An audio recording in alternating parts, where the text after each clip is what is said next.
La Nuorese riparte da Michele Artedino. Il presidente verde-azzurro, dopo un incontro col sindaco di Nuoro, Andrea Soddu, con il quale si è parlato del progetto nuorese, ha deciso di ritirare le dimissioni presentate alla fine della stagione. A far cambiare idea al massimo dirigente verde-azzurro la disponibilità dell'amministrazione comunale a condividere il progetto verde-azzurro e a impegnarsi per sostenere tutto lo sport cittadino.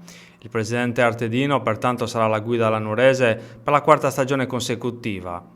Una squadra che ha portato dalla promozione alla Serie D, terminata poi ai margini della zona playoff.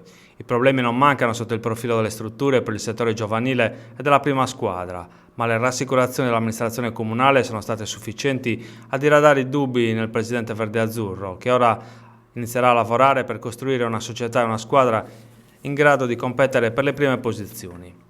Quella che si presenterà ai nastri di partenza del prossimo campionato, il cui inizio è previsto per il 20 agosto, sarà una squadra profondamente rinnovata sia sotto il profilo tecnico che societario.